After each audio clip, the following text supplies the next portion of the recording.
Hello everyone, back to tuning into the 5th instalment of the GWV Christmas Countdown 2023. So here we go again, it's time to bring you more Christmas data.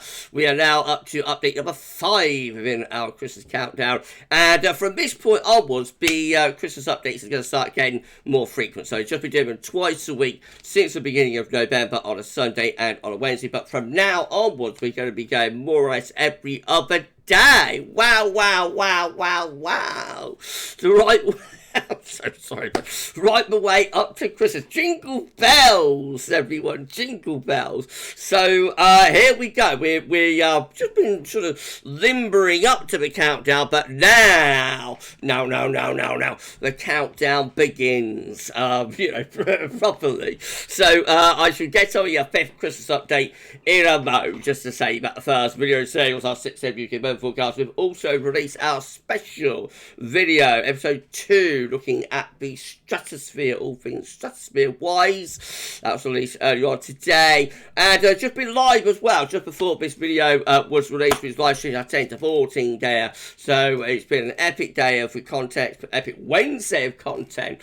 To Gals Weather Vids. Please like, share, subscribe on all of the videos, live stream content, and whatnot. And you should have Richard for the amazing Christmas updates give. I love it, Rich. Thank you so much, my friend. So festive. It's like a Christmas card scene.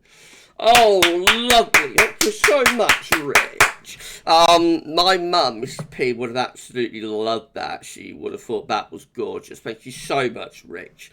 Okay, let's go to metrocella.fr and have a look. So here we go. We're looking at CFS V2 12Z once again. So all of these updates, we're going to be using the 12Z run, midday run of the CFS V2. This one being no exception. That way we can make a direct comparison back to previous runs. So the storyline so far is that I've had a bit of a mixed bag. There have been a few colder ones within the mix though. So we haven't had a train yet, I don't think, within our updates. They've all been rather individual. And, we are just looking for trains at the moment. Of course, we cannot say what weather it can be doing on Christmas Day at 3 p.m. in the afternoon, because it's only like 15th of December. So we're just going to try and find trained with it. Well, bear in mind, even if we get a trend, it doesn't necessarily mean it's the right trend, though. I think it's only a couple of years ago when we had a trend for a cold Christmas, and we ended up going down the tube. So just because you have a trend doesn't mean it's the correct one. Okay, right. Well, let's do it, shall we? And we're going to start. So we're looking at the early to mid to late December to early January period, around the period that covers Christmas 2023. Okay, so starting off on the 1st of December with a low pressure south and a cold north-northeasterly wind trying to get in to the north. That might bring a little bit of snow as an undercut. More central parts of the country. Goodness gracious, that's an interesting way to start, isn't it? The next low coming in there around the 2nd, 3rd December. That one also is struggling to get in. So cold for Scotland, and along the boundary line between the cold and the mild air just here, there could be some snow here through the opening days of December. Wouldn't that be interesting now?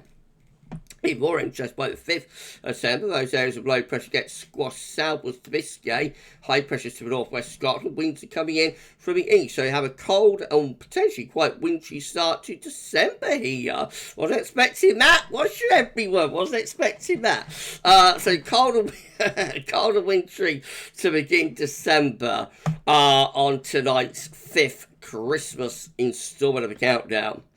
Okay, so moving into the 2nd week of December now. The high pressure is still sitting over to the east country, still fending off this area. Low pressure in the Atlantic. Winds have gone like southeasterly, but that's coming off the cold continent. So that's still pretty cold, I think, as we're going into the 2nd week of December with an icy east to southeasterly wind.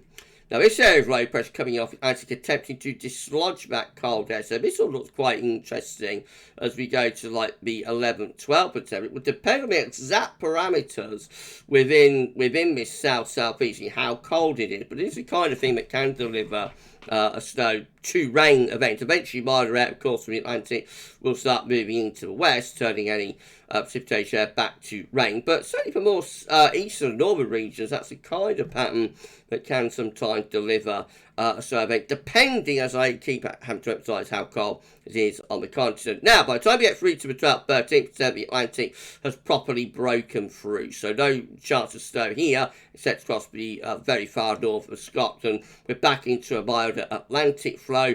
And so, light showers, long spells of rain coming in with those southwesterly winds there. So, heading into the middle of December, things are turning milder and thawing out after a cold start to the month. Right, let's try and get to Christmas. So, low pressure keeps on coming into the second half of the month. Other bouts of wind and rain, but relatively mild away from northern Scotland, where it's still looking quite cold. We're moving up toward the pre-Christmas period now. Low pressure deepening in the Atlantic, so patching together stormy Christmas here. This is Christmas Eve with a deep low, 960 millibars in the Atlantic. That will bring wet and windy weather, excuse me, in from the Atlantic in with it. Okay, we're going to get to Christmas. This is Christmas Eve.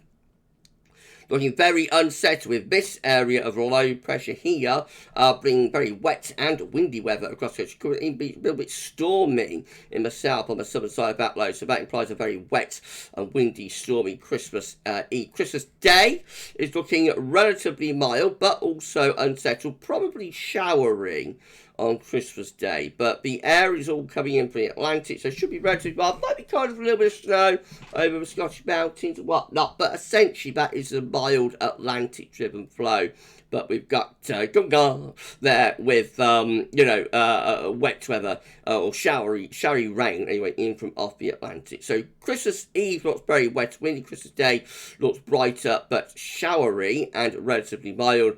And then we're into Boxing Day, and another low is coming barreling in from off the Atlantic. This bringing more wet and windy weather, persistent heavy rain moving in from off the Atlantic on Boxing Day. So out of the three, if you want like dry, bright weather or drier, bright weather, then Christmas Day looks the best, but that will still be showery. The other two, Christmas Eve and Boxing Day, are both looking very, very wet and windy there. Now, is this like going to start going southwards? Heights are rising here, just after Christmas to the north. So we've got some high pressure reaching into Scandinavia, and heights are rising over Greenland as well. Consequently, this low is starting to be pushed further southwards. As we go just beyond Christmas, we are actually starting to turn colder again, with the low pressure going to the south and winds going into the north-northeast. It's not desperately cold north-northeasterly, because the origins of the air aren't coming from a very long way north. Nevertheless, that is colder though than what we have over Christmas itself. So between Christmas and New Year, as we go into the no man's land,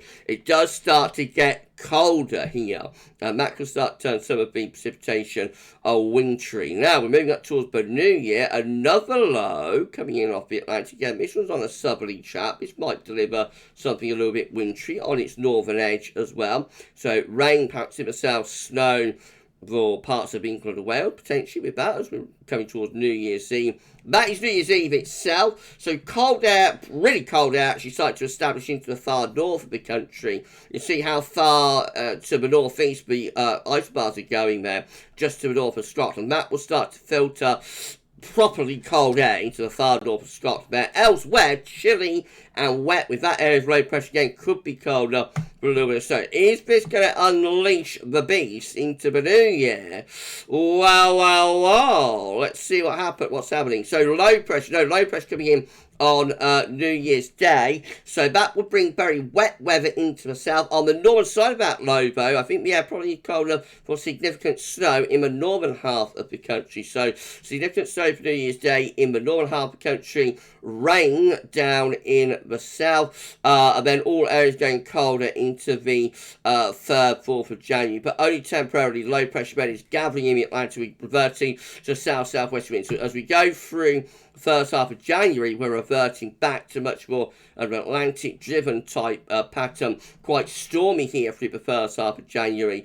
Cold snap coming in just after the middle part of the month, just in the second half of the month. But everything's driving in. See how everything's just driving in from off the Atlantic. So it's all looking a lot milder, wetter and windier through January. Very stormy at times there with that CFS run. Okay, so what do we make about it? Have a cold first half of December. After wintry, we go milder for Christmas, then colder again for the new year, particularly in the north, and then we're into a stormy January. So this is a different update again, telling us that we still are waiting to try and find a trend within the model. So more more runs are needed, more countdown installments required. We'll do your next installment of Christmas Countdown, the 6th installment, on Friday, I think. That's where we've got that one penciled in for. Okay, thank you so much, Richard, for our Christmas updates gift. Thank you so much, Rich, and for the 5th episode of the Christmas Countdown. That's all now, and thanks for watching. Jingle bell, jingle bell, jingle bell.